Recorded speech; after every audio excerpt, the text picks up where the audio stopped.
కావాలి నాన్న? నిద్ర వచ్చటం లేదా? నా చిట్టి తండ్రి కదా, ఏమి కావాలి నాన్న? ఎందుకో చేతులు చాపుతున్నాడమ్మా. అంగుళీకము కావాలేనా?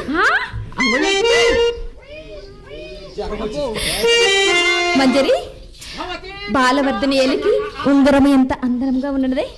అవునమ్మా, చిట్టిరాజు చెయ్యి దగదగా మెరిసిపోతుంది. ఆ నేత్రాలు చూడండి, అచ్చ మన మహారాజు గారి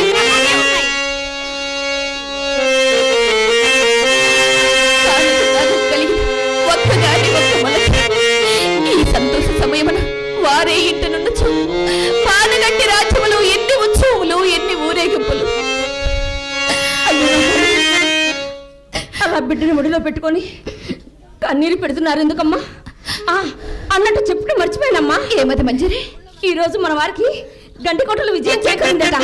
ఈ రోజు బయలుదేరి వస్తున్నామని పొందారమ్మా. నిజమేనమ్మా. ఎవరో బసవ భక్తుల వల్లే ఉన్నారు. నువ్వు లోనికేగి పల్లెంలో భిక్ష నింపుకొని రమ్ము. అలాగేనమ్మా.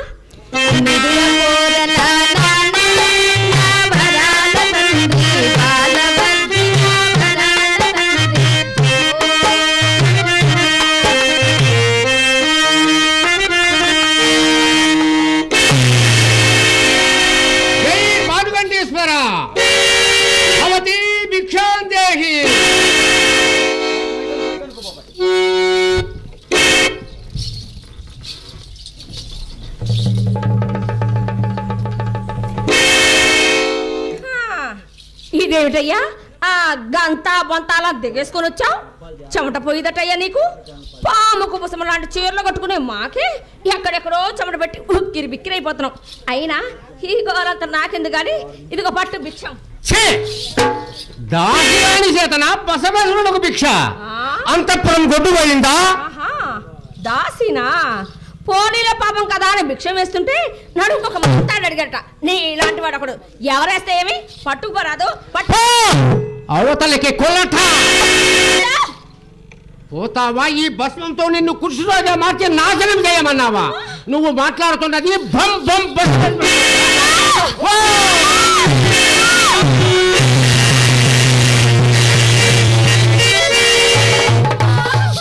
ఏమది మంజరి?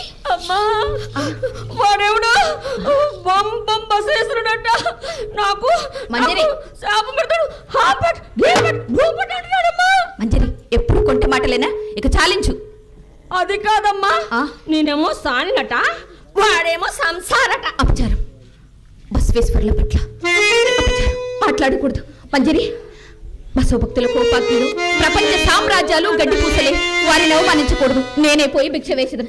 నువ్వు ఎలా చెప్పాలో నాకు అర్థం కావట్లేదు. మంజరి, వారి మొహం చూసారా మీరు? తెల్లవారుజామున దొంగ కోళ్ళు పట్టుకెళ్తాకొస్తారే వాళ్ళలాగున్నాడు. మంజరి, ఇక మాట్లాడకమన్నానా?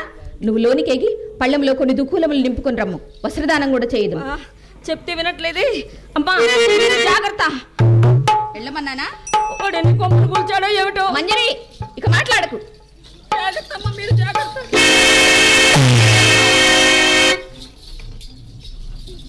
స్వామి, మంచి చెబ్బర్లు తెలియని అంతఃపుర కాంతల మీద నా తమ ఆగ్రహము తమ బోటి భక్తులకు న్యాయం కాదు. క్షమింపుడు.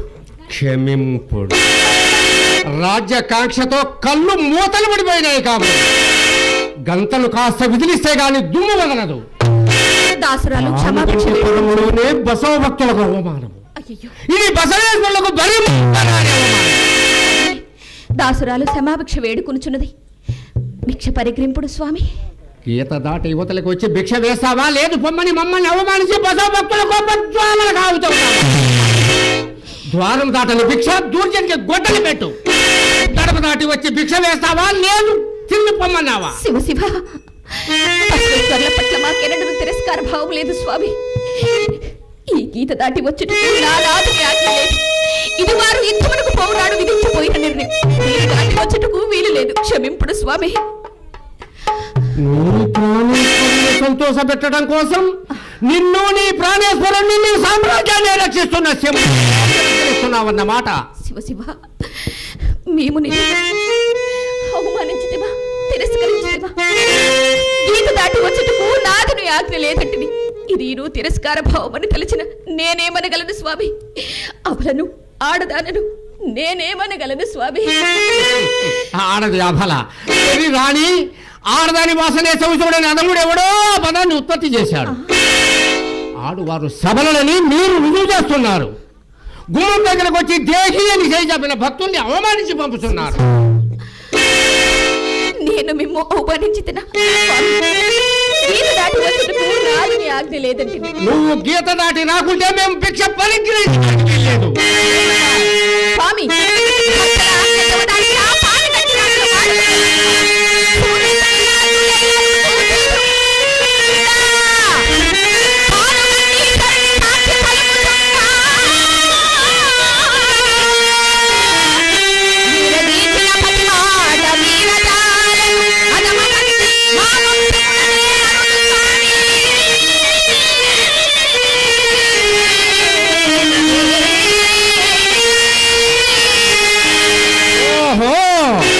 ప్రపంచానికంతకు నువ్వు ఒక్కతవే పతివ్రతన్నమాట. మహారాణి స్వామి ఆలోచించుకో. బసవ భక్తులకు అవసరం కలిగించిన వాళ్ళు చక్రవర్తులైన చెప్పు, గడప నాటి యువతలు వచ్చి భిక్ష వేస్తావా? అన్నప్పుడు పరమేశ్వర ఇక నీవే దిక్కు. మీ ఆజ్ఞ దేవతాడుతున్నాను, నన్ను మన్నిప్పుడు స్వామి.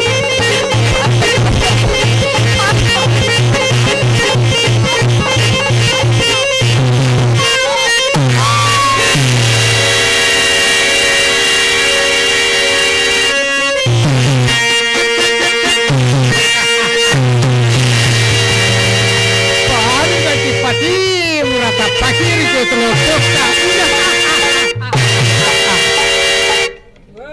పకీరి కట్టలాగమ్మా.